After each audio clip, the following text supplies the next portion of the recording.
Welcome back to our channel education SK में। तो आज की हमारी इस वीडियो में हम लेकर आ गए हैं जो हमारा क्वेश्चन है, पाली साहित्य का उद्भव, विकास और विवेचन करते हुए उसका परिचय। तो आइए शुरू करते हैं। जो पाली भाषा है उसके अनेक मध्य भारतीय आर्य भाषा में से एक माना जाता है। जो पाली भाषा को क्या है, जो मध्य भारत है उसकी आर्य भाषाओं में से एक माना गया है। यह भी स्वीकार किया गया है कि इसमें वे सभी विशेषताएं मिलती है जो मध्य भारतीय आर्य भाषाओं में प्राचीन भारतीय आर्य भाषाओं से अलग करती है, परंतु इस समय इस भाषा का कोई साहित्य मिलता है वह लंबी कालावधि में विकसित हुआ है।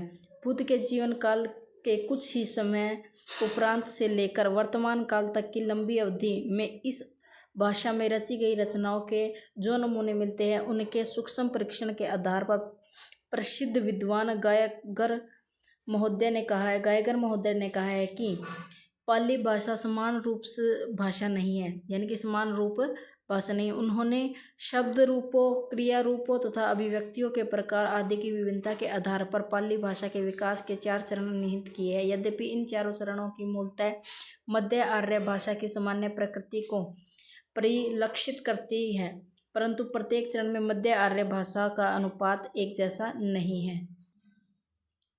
कुछ बातों में प्रत्येक चरण की भाषा एक दूसरे से महत्वपूर्ण प्रकट करती है, यानी कि इसे 4 भागों में क्या विभक्त किया गया है। गायगर जो महोदय के हैं, गायगर कौन है,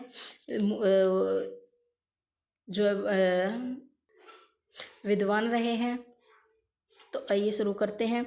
जो उन्होंने क्या, गायगर महोदय ने लगभग 2500 वर्षों के पाली साहित्य की भाषा को नामांकित 4 चरणों में वर्गीकृत किया है। प्रथम चरण में गायकर ने क्या है, जो कथाओं की भाषा कहा है, क्या है, पाली को कथाओं की भाषा कहा है। इस प्रकार उन्होंने कई विशेषताएं देखी है और इनमें से कुछ उन्हें नामांकित किया है। जैसे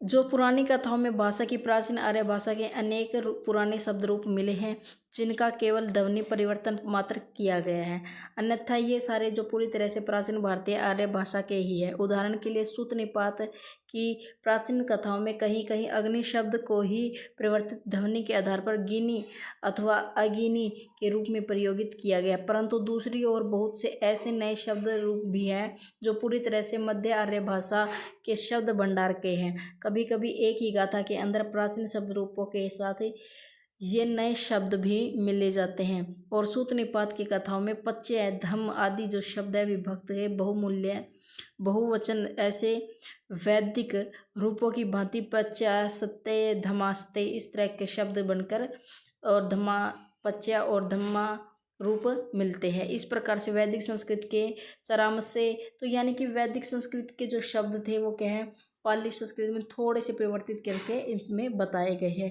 इसमें क्या है, इसके प्रथम चरण में इसमें ये बताया गया है। आगे इसमें देखते हैं क्या बताया गया है। आगे इसमें बताया गया है कि जो पाली है इसके पहले चरण की भाषा में शब्द रूपता की जो विविधता को इस चरण की सबसे बड़ी पहचान के रूप में माना गया। इसमें पहले यही हुआ, ठीक है। इसमें सूत निपात के उग्र और वग के कुछ सूक्तों और अठक प्रायण वगों में विद्वानों ने भाषा की यह विविधता के रूपता का उदाहरण उन्होंने प्रकट किया है। उसमें आगे क्या मिलता है, इसमें आगे क्या, विद्वानों ने प्राचीन मानी गई त्रिपिटक जो कथा है इसमें पाली भाषा के प्रथम चरण को स्वरूप मिलता है। जैसे ध्वनि प्रक्रिया के पूरी तरह से मध्य भारतीय आर्य भाषाओं की है, परंतु शब्द रूप रचना में प्राचीन भारतीय आर्य भाषा की शब्द रूपता का जो है रचना प्राप्त होती है, यानी कि उसका प्रभाव मिलता है। इन शब्द रूपों में जो तुलना की गई है मध्य आर्य भाषा के शब्द रूपों की, तो इसमें अपेक्षाकृत कम मात्रा में केवल सूत निपात के अंदर ही क्या है, महोदय जो फैजबल महोदय ने नामांकित किया है कि शब्द रूप खोजे गए हैं। जैसे आतुमान, मंदा, सुवाना, यानी कि क्या है, इसमें जो पाली है, पाली मात्राओं का बहुत ज़्यादा कम प्रयोग किया गया है, ठीक है। आगे देखते हैं इसका। अब आता है हमारा जो द्वितीय चरण है। द्वितीय चरण में क्या दिया है, जो गायकर महोदय ने इसे त्रिपिटक के गद्य की भाषा के रूप में चिह्नित किया गया है। इसमें क्या गया है, त्रिपिटक की जो गद्य की भाषा है उसके रूप में चिह्नित किया गया है। पहले चरण की भाषा में जहाँ एक ही प्रकार के अवयव के गठित भाषा नहीं मिलती, वहीं महावग्र और निकाय के गद्यों की जो भाषा कहीं कहीं एक रूपता और एक जैसे अवयव से संगठित है। जहाँ गाथाओं की पुरानी जो पाली भाषा में मध्य भारतीय शब्द रूपों का प्रयोग नियमित न होकर आकस्मिक यानी कि कुछ कुछ जगह स्वेच्छा पर आधारित था। ठीक है, आगे देखते हैं इसमें क्या बताया। फिर इसमें जो शब्द रूपों का प्रयोग कठोर नियमों के अधीन किया गया है। इस गद्य में प्राचीन भारतीय आर्य भाषा के शब्द रूप है प्राय संख्या में कम हो गए अथवा लगभग समाप्ति हो गई। यानी कि क्या है, जो पुरानी जो थी भाषा थी उसके आधार पर जो अब के हैं वो बहुत ज़्यादा जो शब्द रूप है कम हो चुके हैं। ठीक है, इसके स्थान पर मध्य आर्य भाषा के शब्द रचना परिपूर्ण है, यानी कि उसमें बहुत ज़्यादा शब्द दिए गए हैं। लेकिन इसमें क्या है, बस नमूनों के आधार पर ही कुछ कुछ इसमें शब्द रूप दिए गए हैं। मैं जितने भी आपको बताऊंगी वो मेन लाइनें ही मैं आपको करवाऊंगी। ठीक है, आगे देखते हैं। आगे जैसे इनके जो नमूने के आधार पर हम जो एक आध इसका उदाहरण हम यहाँ पे लिख देंगे। ठीक है, नेक्स्ट आ गया हमारा ये आ गया हमारा तृतीय चरण। तृतीय चरण में क्या रहा है, तृतीय चरण में जो गायकर महोदय ने पिटकेतर अथवा अनुपिटक जो पाली साहित्य की गद्य भाषा को पाली भाषा के विकास के तीसरे चरण के रूप में प्रतिनिधि माना है। जैसे मिलिंदनी पन्नाहु का जो गद्य है बुद्ध घोष आदि आर्य द्वारा लिखा गया है। टीका साहित्य का जो गद्य है तीसरे चरण का प्रतिनिधि करता है। मुख्य रूप से क्या है, यह गद्य त्रिपिटक के गद्य पर ही आधारित है। इनमें से प्राचीन भारतीय आर्य भाषा के पुराने शब्द रूपों का प्रयोग एकदम कम हो गया तथा अधिकतर शब्द रूप मध्य आर्य भाषा के ही है।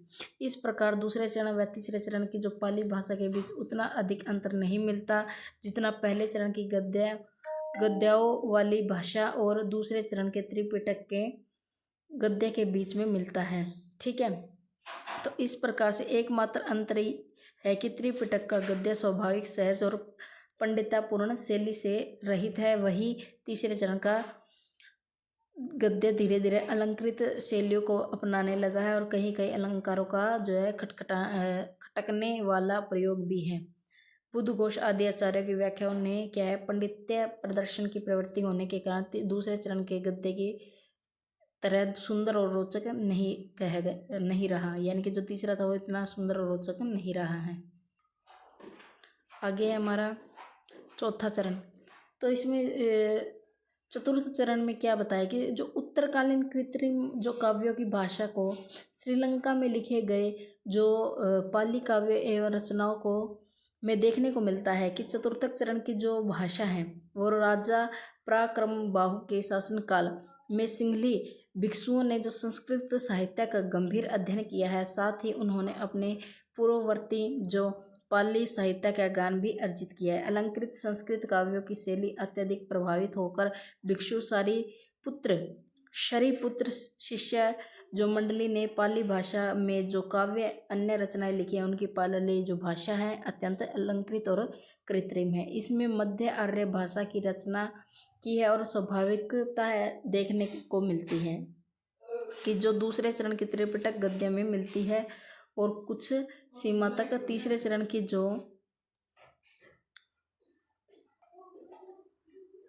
चरण की जो गद्य में भी मिलती है। तो इस प्रकार से क्या है, इसकी जो चतुर्थ चरण क्या है, पहले चरण और तीसरे चरण की जो गद्य भाषा है उनमें से मिलती जुलती जो है इसकी जो भाषा है, इसमें अर्थ की दुहता और नकली सजावट भर रह गई है। बस यहाँ पे क्या है, नकली सजावट और शून्यता रही है। यानी कि पुरानी भाषा से ही रिलेटेड इसमें शब्द अलंकारों का इसमें प्रयोग किया गया है और भाव शून्य बन गए हैं। ठीक है, तो इसका कहीं कहीं ध्वनिक व्यंजक पूरा पद्य लिखा गया है, यानी कि पूरा का पूरा जो पद्य व्यंजक में ही लिखा गया है। यानी कि इसमें जो मात्राओं का प्रयोग बहुत ज़्यादा कम मात्रा में किया गया है। तो आगे अंत में हम कह सकते हैं कि इस प्रकार अत्यंत जो प्रारंभिक चरण से लेकर श्रीलंका में लिखी गई आधुनिक जो रचनाओं तक की जो पाली भाषा है ध्वनि प्रक्रिया के मामले में भारतीय आर्य भाषा के तत्वों को समाहित करते हुए भी अन्य मामलों एक जैसी नहीं है और उनमें से विकास के चरण 4 चरण स्पष्ट चिह्नित किए जा सकते हैं। अंततः यह कहना सर्वथा उचित है कि पाली जो भाषा है समान रूप से भाषा नहीं है। ठीक है, तो वीडियो पसंद आई तो वीडियो को लाइक और चैनल को सब्सक्राइब करें, और इसी तरह की और वीडियो देखने के लिए हमारे जो कमेंट सेक्शन में कमेंट करें कि आपको अगला जो क्वेश्चन है आपको किस वीडियो के ऊपर चाहिए। और जितने भी मैं क्वेश्चन करा रही हूँ लगभग मल्टीपल टाइम्स में क्या है बार एग्जाम में आ चुके हैं, तो इनको हल्के में नहीं लेना है, ये पक्के ही पक्के आएंगे, तो इनको ज़रूर से ज़रूर याद कर लेना है।